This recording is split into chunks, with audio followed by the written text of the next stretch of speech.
بسم الله الرحمن الرحيم.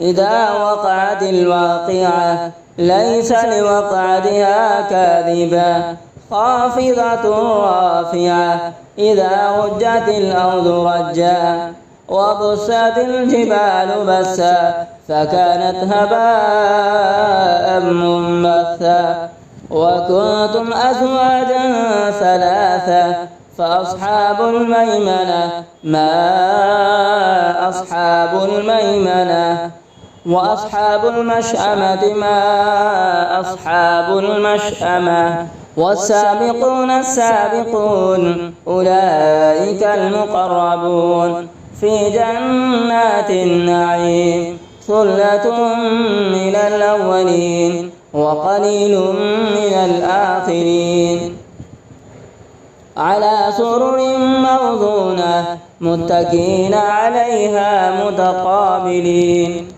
يطوف عليهم ولدان مخلدون بأكواب وأباريق وكأس من معين لا يصدعون عنها ولا ينزفون وفاكهة مما يتخيرون ولحم طير مما يشتهون وحور عين كأمثال اللؤلؤ المكنون جزاء بما كانوا يعملون لا يسمعون فيها لغوا ولا تأثيما إلا قيلا سلاما سلاما وأصحاب اليمين ما أصحاب اليمين في سدر مخضود وطلح منضود وظل ممدود وماء مسكوب وفاكهة كثيرة لا مقطوعة ولا ممنوعة وفرش مرفوعة إنا أنشأناهن إنشاء فجعلناهن أبكارا عربا أترابا لأصحاب اليمين ثلة من الأولين وثلة من الآخرين وأصحاب الشمال ما أصحاب الشمال في سموم وحميم وظل من يحمون لا بارد ولا كريم إنهم كانوا قبل ذلك مترفين وكانوا يصرون على الحنث العظيم وكانوا يقولون أئذا متنا وكنا ترابا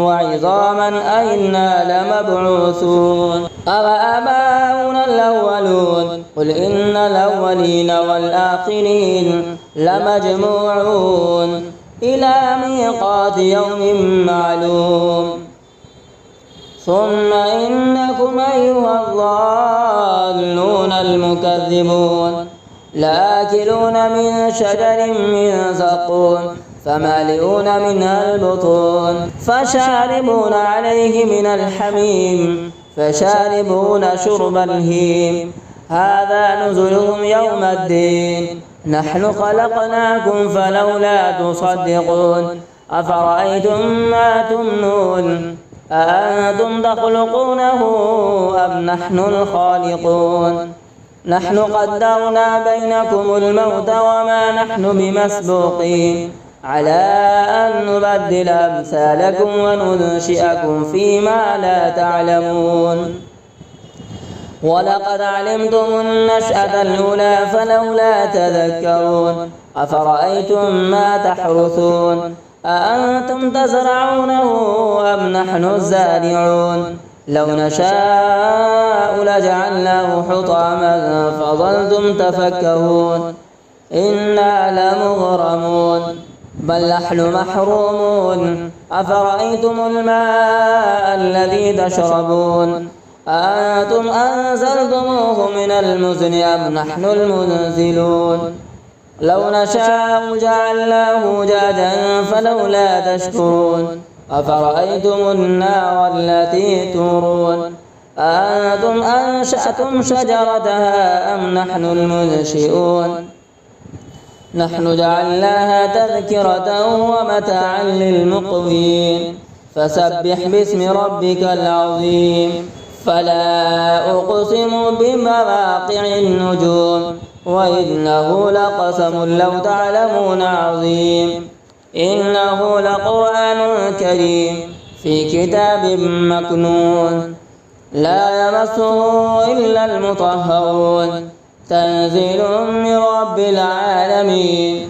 أفبهذا الحديث أنتم مدهنون وتجعلون رزقكم أنكم تكذبون. فلولا إذا بلغت الحلقوم وأنتم حينئذ تنظرون ونحن أقرب إليه منكم ولكن لا تبصرون. فلولا إن كنتم غير مدينين ترجعونها إن كنتم صادقين. فأما إن كان من المقربين فروح وريحان وجنة نعيم. وأما إن كان من أصحاب اليمين فسلام لك من أصحاب اليمين. وأما إن كان من المكذبين الضالين فنزل من حميم وتصلية جحيم. إن هذا لهو حق اليقين. فسبح باسم ربك العظيم.